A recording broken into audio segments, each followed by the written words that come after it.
জিয়াউর রহমানের জীবনী পড়েছিলাম আমি। ছেলেটার পরিচয় জিজ্ঞাসা করেছে, নাম কি? তারেক। বাবার নাম কি? জিয়াউর রহমান। কোন জিয়া? প্রেসিডেন্ট জিয়া।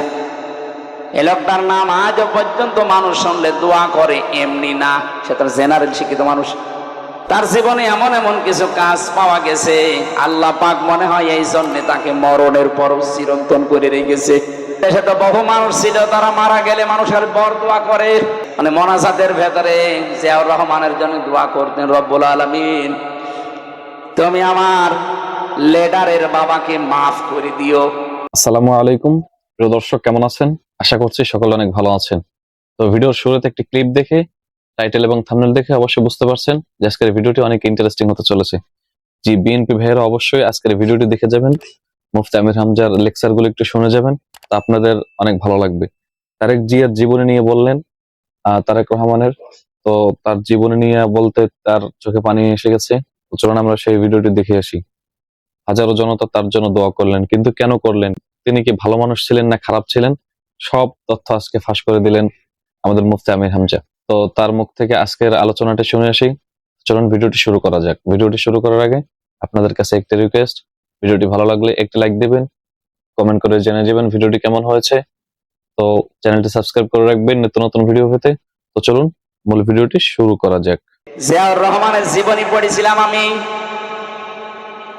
ইন্তেকালের পর উনি যখন প্রেসিডেন্ট থাকা অবস্থায় তার সন্তান, ওই যে এখন যিনি আছে লন্ডনে, জনাব তারেক জিয়া, ছোটটা তো মারাই গেল, বেগম জিয়া, ওই সময় ছেলেটাকে নিয়ে গেছে ভর্তি করতে এক জায়গায় ঢাকাতে।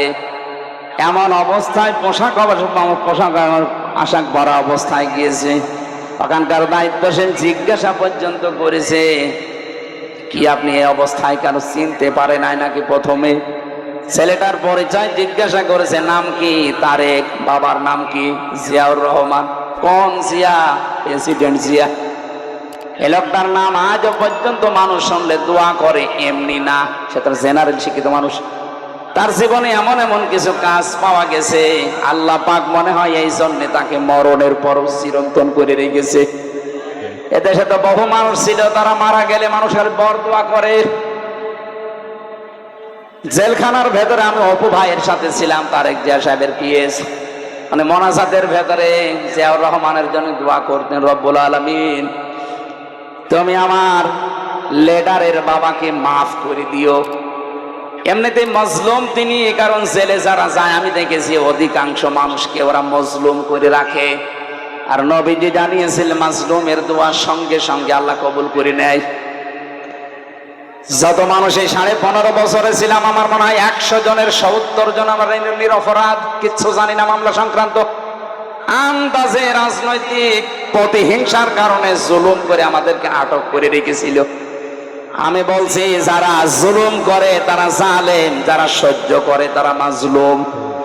এই জন্য ওখানে বহু মানুষ দেখতাম জমার দিন কয়েকজন এক জায়গায় দোয়া করতো, আল্লাহ যে মানুষগুলো দেশের জন্য এই কাজ করে দৃষ্টান্ত স্থাপন করেছে, তুমি তাদেরকে মাফ করে দিও। মাজলুমের দোয়া কবুল হয়, এই জন্য বলছি আল্লাহ জিয়াউর রহমানকে মনে হয় মাফ করে দেবেন। তার জীবনের ভালো কাজগুলো আল্লাহ কবুল করেন। অন্যায় যদি মানুষ হিসাবে কিছু করে থাকে, আল্লাহ যেন মাফ করে দেন। এটা আল্লাহর উপরে অবিচল আস্থা এবং বিশ্বাস হবে রাষ্ট্রের সব কাজের মূল ভিত্তি। এই কথাটা উনি লিখেছিলেন। জীবনে তার কোনো কিছু কবুল হোক বা না হোক, এ কথাটা পড়লে একবার আল্লাহর কথা মনে হয়। কথা বলেন ঠিক কিনা? আল্লাহ এই লোকটাকে যদি মাফ করে দেয়, আমাদের ক্ষতি হয়ে যাবে। আরো জোরে বলেন। আরো যারা দেশের জন্য কাজ করেছিলেন, আল্লাহ সবাইকে যেন মানবতার সেবার কারণে মাফ করে দেন।